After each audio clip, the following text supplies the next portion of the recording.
The fluorescent lights of the supermarket flickered like nervous ghosts as Arman Halim gripped a packet of discounted chicken, his hands trembling, not from weakness, but from the quiet terror that lived in single parents who counted every rupee twice.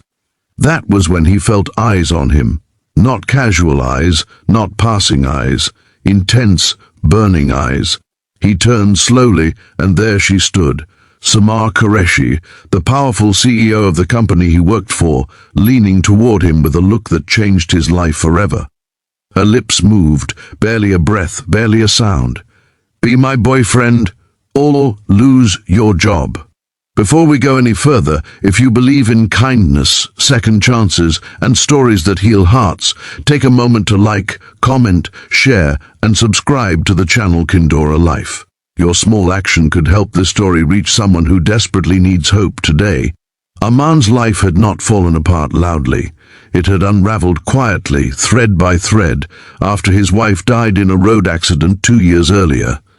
No screams, no dramatic endings, just a phone call, a hospital hallway that smelled like antiseptic and sorrow, and a tiny hand gripping his finger asking, "Baba, where is Mama?"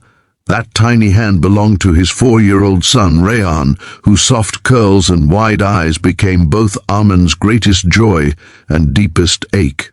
Every morning since, Arman woke with the sun, packed Rayan's small lunchbox with whatever he could manage, and walked him to a neighbor's house before heading to his job as a logistics assistant at a fast-growing corporate firm. He worked hard, too hard, late hours, no complaints, no sick days, but hard work doesn't erase grief or bills. On that day in the supermarket, Arman wasn't shopping by choice, he was calculating. He had memorized the rhythm of prices, the dance of discounts, the shame of holding a product and gently putting it back because it cost 10 rupees more than he could spare. The chicken in his hands felt like luxury, protein for his growing boy, strength for tomorrow. He didn't notice Samar at first. Why would he? To him, she existed only in the company newsletters and framed posters near the elevators. A woman known for toughness, discipline, and an unreachable kind of success. To her, he was a quiet employee with kind eyes she had noticed more times than she admitted. She watched him now, saw the cracked skin on his fingers, the faded shirt, the way he held the chicken like he was afraid it might disappear if he blinked. Samar had her own war. The board of directors was pressuring her to present a stable and respectable personal life before a massive merger. They wanted a modern fairy tale, a strong CEO with a charming partner. Her last relationship had ended in betrayal, emotional wreckage she hid behind tailored blazers and perfectly styled hair. The threat was clear: play the part or risk losing control of the empire she had built with blood, sweat, and lonely nights. That was how two broken worlds collided between cereal boxes and frozen peas. What happened next felt like a storm wrapped in a whisper. Samar approached Arman not like a boss, not like a queen, but like a woman drowning. The words she spoke felt unreal even to her. She gave him a choice that wasn't really a choice.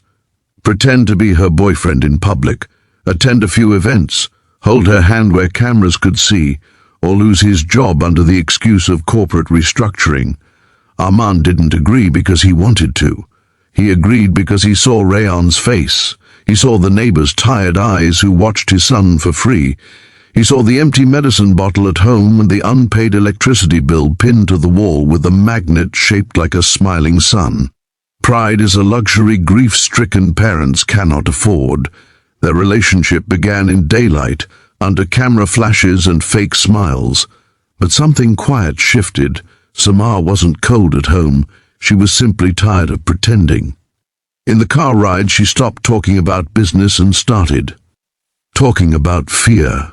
Arman, who had not cried in front of anyone in 2 years, found himself telling one afternoon she insisted on meeting Rayan. It was supposed to be controlled, polite, short. Instead, Rayan walked up to Samar with fearless curiosity and offered her a biscuit from his small fingers.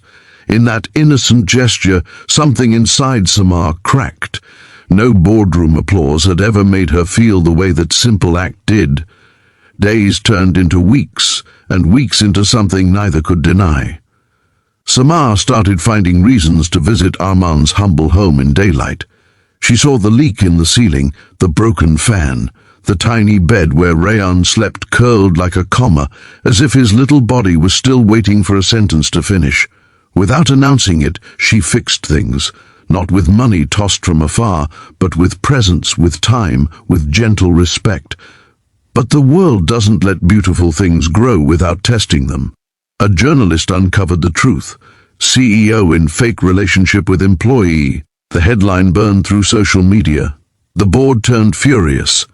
Arman was called selfish. Samar was called manipulative. In a single morning, everything they had built, even the pieces that had become real, seemed ready to collapse.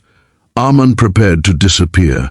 He wrote a resignation letter by hand, the old-fashioned way, like a man writing goodbye to the only safety net he had left. He didn't blame her. He didn't hate her. He simply believed, as kind men often do, that he was the problem, that his presence only brought trouble. But in broad daylight, Samar did something no one expected. Her about hospital hallways and tiny hands and Hoshe stood in front of the board. She didn't wear the armor of lies. She spoke truth. She admitted the lie at the beginning. Then she admitted the truth that came after. She spoke about single parents, about unseen heroes, about how power means nothing if it can't protect the vulnerable. She told them she would walk away from everything if they dared to harm the man who had shown her what honesty felt like again. His son still slept, clutching a small toy ambulance.